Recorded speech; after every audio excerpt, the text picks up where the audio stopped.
Fabrice Deloy. Les carnets du monde. Sur Europe 1. Fabrice Deloy, ancien mari d'Ingrid Betancourt, elle-même ex-otage des FARC. Fabrice Deloy s'était beaucoup battu auprès des autorités colombiennes pour la faire libérer, Sophie. Absolument. Bonsoir Fabrice Deloy. Bonsoir. Merci beaucoup de nous accompagner ce soir sur Europe 1. Vous avez entendu le reportage et les explications de notre correspondante à Bogota. Et cette situation d'un peuple en plein questionnement, vous le comprenez sans doute très bien, vous qui avez accompagné toutes les négociations pour qu'Ingrid Betancourt puisse sortir de la jungle où les FARC la retenaient. Ils l'ont retenue pendant, je crois, 6 ans et 4 mois. Est-ce que vous diriez que ce signal, ce prix Nobel, finalement, il arrive, il tombe très bien? Oui, bien sûr, il tombe même, je vais dire, à point nommé. Ouais. Que la Colombie soit actuellement divisée, depuis toujours, le peuple colombien est divisé. Vous savez, dans chaque Colombien, il y a un politique qui s'avance et qui fait ses déclarations. Ce que je crois surtout, c'est que il faut pas oublier l'abstention qui a quand même été énorme sur ce référendum. La difficulté qu'il y a. Je crois que la participation, c'était 37% à peu près. Absolument, absolument. Le président Uribe avait été élu en son temps avec seulement 28% de participation. Ouais. Donc vous pouvez imaginer ce que ça peut représenter. Que ce signal fort soit donné, c'est non seulement pour Juan Manuel Santos, qui fut un ministre de la Défense extrêmement féroce contre les FARC et qui est devenu peu après, en étant élu président, une véritable colombe. C'était très significatif, si vous voulez, du parcours personnel qu'a fait Juan Manuel Santos pour réussir à faire avancer le processus de paix. Oui, parce que Fabrice Deloy, on se souvient que quand Ingrid Betancourt était retenue otage, vous vous démeniez pour éviter que Juan Manuel Santos ne bombarde les FARC pour ne pas mettre en danger Ingrid Betancourt. Et c'était un combat très difficile parce qu'il était extrêmement déterminé. Nous étions en profond désaccord à ce moment-là.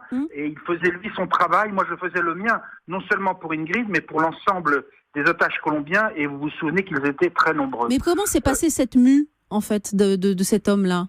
Eh bien, je crois que une fois, si vous voulez, que il a senti que les FARC commençaient vraiment à être dominés militairement, les Colombiens, l'armée colombienne avait acquis un matériel considérable.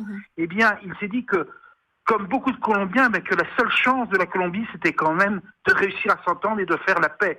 Ce que nous, quand nous défendions les otages colombiens, nous cessions de dire tout le temps, que nous n'arrêtons pas de dire, mais il faut que ces gens se parlent, il faut que les FARC parlent avec l'État colombien. Ce sont deux mondes qui s'ignorent totalement. Et donc, Cuba a permis ce miracle, véritablement, que les FARC puissent parler avec le gouvernement colombien. Et même si cet accord est imparfait, il est quand même le bout du chemin, si vous voulez. Donc, aujourd'hui, on ne peut pas penser, et on ne veut surtout pas penser, que la Colombie va repartir vers la guerre et se dire que des FARC vont remonter en El Monte, comme on dit là-bas, si vous voulez, dans la montagne, pour de nouveaux combats. C'est pas pensable pour nous. Et vous pensez que ce Nobel est susceptible de convaincre peut-être certains des 2/3 des Colombiens qui n'ont pas voté dimanche dernier de faire ce pas vers la paix s'il y avait un autre scrutin qui était organisé ? Oui, ça peut être déterminant.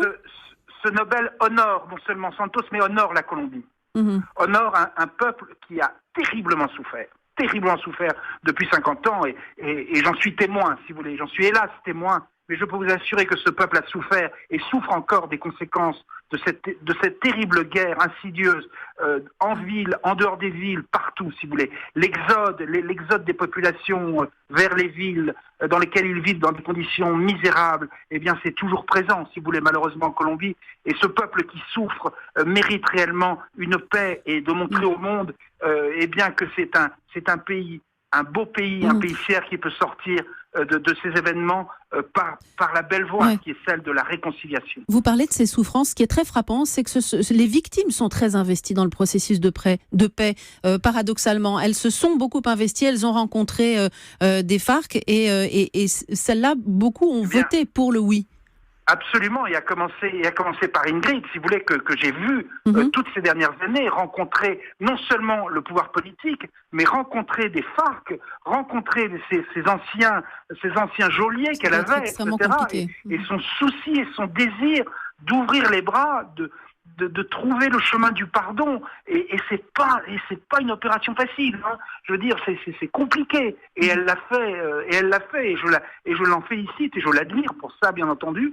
Et elle n'est pas la seule, et ce sont des centaines de familles qui ont dû faire cet effort, et c'est significatif, comme le disait votre correspondante à Bogota, de voir que ce sont les zones, ceux qui ont souffert, qui ont dit oui à ce référendum, beaucoup plus que ceux des villes ou ceux qui étaient plus protégés et qui pouvaient se permettre de faire de la politique dans un salon bien protégé. Par contre, ceux qui ont souffert, c'est différent. Alors il faudrait effectivement que les Colombiens puissent voter davantage.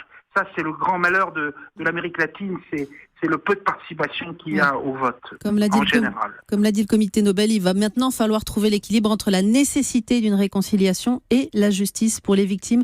Merci beaucoup Fabrice Deloy d'avoir été avec nous ce soir et de nous avoir confié vos impressions et votre analyse quelques heures après l'attribution du prix Nobel de la paix. Merci, au revoir. Et on poursuit sur la route des carnets dans quelques instants avec un changement complet de décor, Sophie. Complet, je vous emmène dans les vignes palestiniennes où les vendanges ont eu lieu au mois d'août déjà. Oui, à tout de suite. Europe 1, les carnets du monde.